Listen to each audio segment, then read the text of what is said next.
All right. Today we're going to talk about entry and contracting, the first phase of business consulting projects. So this is an important phase. Not only it represents the beginning of this client-consultant relationship, it also offer you the first opportunity to learn about each other, right? Both of parties will have the opportunity to talk about their desires, needs, and the type of resource or capabilities, expertise they are willing to provide in order to facilitate the project and to ensure its success. And also, the type of interaction, the type of dynamic you develop in this process will actually be able to set you up in the long run. Or the type of interaction you have or develop in the initial contracting stage often will become the norm for subsequent meetings and interactions. So that's why you want to make sure the interaction at this stage is authentic and informational and mutually beneficial. So let's get started. We'll talk about two things. One is the overview of this initial phase. The other, then we will dive into each steps of such contracting phase. So let's first take a look at the concept of contracting, right? So the concept of contracting or the ultimate outcome is to actually come up with a contract or engagement letter in our class. Basically, it's a written document that specifies an explicit agreement between the consultant and the client. In this written document, you should specify what's expected from one another, their desires and needs, and the type of resource that could be provided by both parties. And you also want to take this opportunity to talk about the process of these consulting projects. Oftentimes these written document can be legally binding, but for our class, given that most projects are based on pro bono type of service, and the client understand that you guys are MBA students, so there won't be much. So the letter of engagement won't be legally binding. There are three important things you need to be aware of such such written document. First is that both parties need to agree, and also they enter such agreement freely by their own choosing. That simply means that both parties will need to be highly motivated, and the agreement in this contract or engagement letter would be based on consensus. All right. So the reason why mutual consent is important is that it will ensure both parties are highly motivated and willing to put in the time and effort to ensure the success of this project. Second important consideration is valid consideration. Basically, the exchange of valuable resources between consultant and clients. So in this type of document, you really want to specify the most important, most essential resource that's being exchanged. For the clients, oftentimes it could be the amount of time they are willing to devote it to this project, or could in and these could also be additional financial resource they are willing to allocate. And for consultants, it would be the type of expertise or the specific methodologies or expert knowledge you may have that you really want to believe to be relevant and will help move the project forward. And third is that you want to really behave authentically. In this case, it really means that you want to highlight what you can accomplish in a straightforward manners. Oftentimes, the reason why we emphasize on a clear straightforward communication, is that doing so will enable you to reduce potential issues or confusion that may arise from such communication. Consulting itself is already not a complex process, and you really don't need to increase the burden of your work by making the communication more complicated. So simple, straightforward exchange would be greatly appreciated by both parties. And in terms of the typical contract elements or what would need to go into the letter of engagement, it usually consists of the following items. First and foremost is the objective of the project, right? And oftentimes, the objective of any consulting project will fall into one of these four categories. First, you were recruited or hired to solve a particular technical or business problems. This could be how to set up the pricing of your products, or how to enter into a particular market, or come up with the better strategic alternatives for the firms. Right?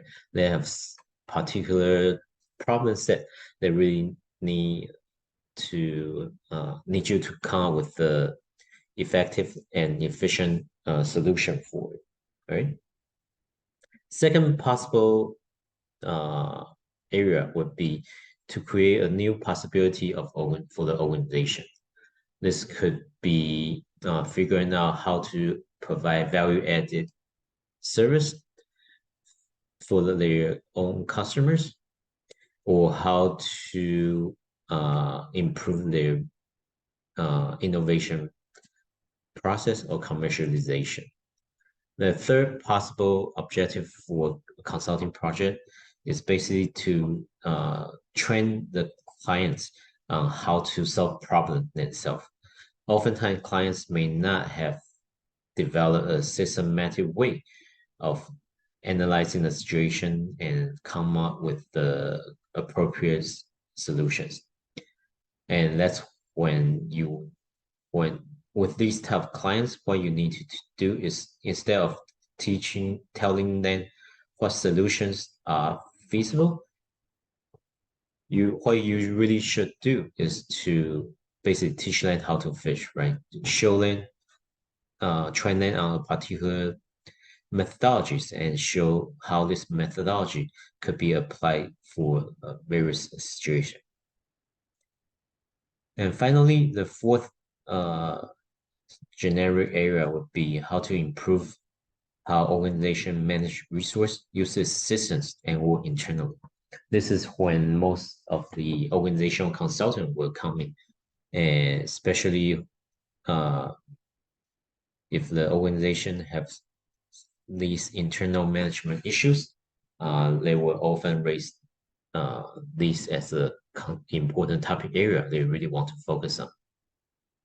So in the initial contracting meetings, you want to pay attention to understand the objective of such consulting project. And of course, there could be additional objective for the clients. Sometimes you may be brought in to deal with political issues. It happens, but that's important for you to figure out what these objectives are initially. And another important component is that you want to specify the type of information you wish you could gather or utilize in order to solve these type of consulting project problems, right? Whether it's technical data or how work are organized for a particular task, or whether it's a survey of internal employees' attitude or customers' behaviors. These information, like you see, will need to be specified in the contracting process as well.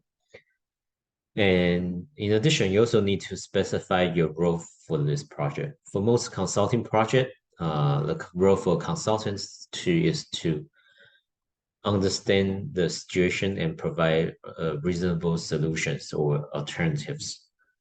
Only on very rare occasions, the implementation of these solutions may be requested. But doesn't matter what roles you will play, it's important to understand this and specify these expectations at the very beginning of phase of business consulting project. You also want to have develop a better understanding on what would be the deliverables, whether it's initial market surveys, customer discovery report, or some kind of SWOT analysis or a formal business plan. You need to specify what these end outcome, end product would be. Another important element that you need to specify is to understand and you want to ensure you have the support and involvement of the clients. You really want to specify the type of resource or the type of support this client will provide and their commitment to this project. A worst case scenario is you have a client who doesn't really are not fully committed to the project, but once you determine to go to the next steps, such client will give you a lot of problems because they are not committed to the project. They simply won't be willing to provide us time or resources for you to work on. All right, so it's very important to specify these resource or support from our clients in the very beginning stage, then held and accountable, right? So by specify those in the initial contract or engagement letters, you will be able to come back and use this document or to friendly remind them their commitment and the resource they promise. Otherwise, you simply don't have all the tool set or resources to implement such consulting project. And also, what's the schedule look like? What's the timeline look like for this project? For our consulting project, you only will have about 12 weeks, 10 to 12 weeks to work on such project. So when you talk to your clients in this very initial phase, you really want to specify what is expected and when will this deliverable be expected, right? And finalize, you want to highlight certain level of confidentialities. And this could vary across clients, and oftentimes for clients who are very sensitive in confidentiality aspect, they may ask you to sign non-disclosure document or other legal documents to protect the information they are going to share with you, right? So these are some of the important elements that should be presented in the engagement letter. And at the end of the course syllabus, you will also be able to find a sample engagement letter. And if you simply Google engagement letter online, you will also be able to find various type of examples, right? But if you look through all those examples, you will see that these contract element often will be present there. So when you draft your document, be sure to include all these components. So the next question is for these contracting meetings is really should serve as the base of your consulting model. All right. So if we look at any consulting models, if we look at the purest form, it's really about problem solving, right? So and that often involve the following items. First, you want to have the ability to collect information the problems. And once you have a contracting uh, in hand, you understand what type of problems that need to be addressed, then you will have to start to collect these informations. In the process of consulting project, there will be space for doubt or space for questions, which is okay because oftentimes what consultant have in mind may not match to the exact needs or desire of the clients. So that's why you really want to keep a communication channel open between you and the clients. Ensure that there are opportunity to clarify questions. So in the contracting process, you will have we'll discuss later. You'll notice that there are a lot of opportunity for you to ask for clarification question, restate the problem they may have highlighted, etc. Right? So frequent communication is really the key to a successful project. You really do not wait till the end of the semesters and to talk to the clients. You want to talk to the clients and gather important information as soon as possible.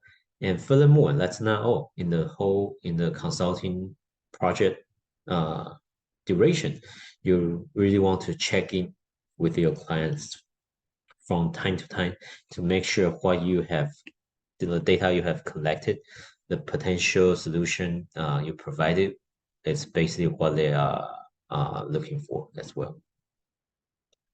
And this process is also a great opportunity for you to test some of your theories, right? We have briefly talked about the analytical process, how it's really a hypothesis testing process. So in the very initial, at the very beginning of the consulting project, most likely you will have to develop some kind of a hypothesis on what would be the important factor that could influence or could lead to given problems. And by collecting data, analyzing this information, you will be able to see whether your hypothesis is correct or not, whether your theory works or not, right? Then based on what you have learned and the data you collected and your analysis, then you want to use the opportunity to basically share your insights with the clients to see if this if it makes sense for them. And also this would be a great opportunity for you to collect additional information. And in the contract meetings, this is exactly when you should exchange your desires and needs in order for this project to be successful. And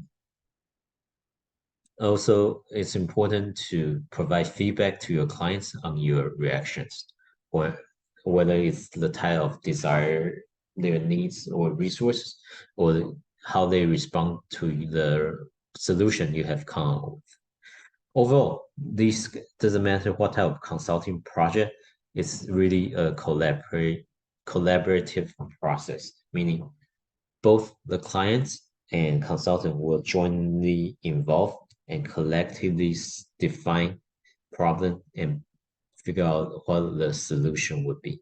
Because let's face it, consultants, the benefit of having an external consultant is that this external consultant would be able to provide new insights, while managers or your clients, or the executives, they actually have know a great detail on what's on the client project related information.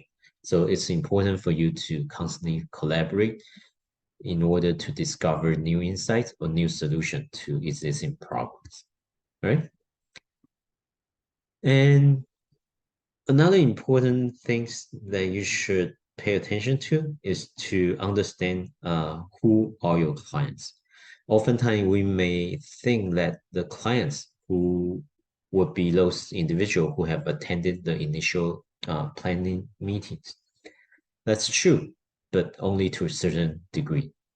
oftentimes your clients could be individual are who are who will be influenced by the solution being implemented, or the individual who will be responsible for the success or failure of this project. This could be the line managers who participate or attend the initial meetings, and also their supervisors and their subordinate, because they all will be impacted by the success or failure of this project. So it's important for you to understand who these individuals are, and because that's how you would be able to see whether your solution would be working or not, right? So clients are really individual who attend the initial planning meetings, who set objective for the project, could be the client or herself, or the executive or their supervisors,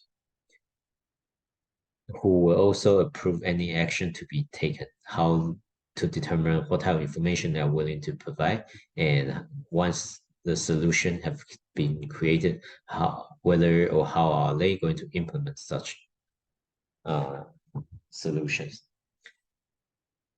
And clients are also those individuals who will receive the report on the result of your work, because they will be able to evaluate whether such plan is feasible or not, or they will be able to better understand how these project will impact them, right? So this is important to know who your clients will be, and since this will determine the success or failure of your project.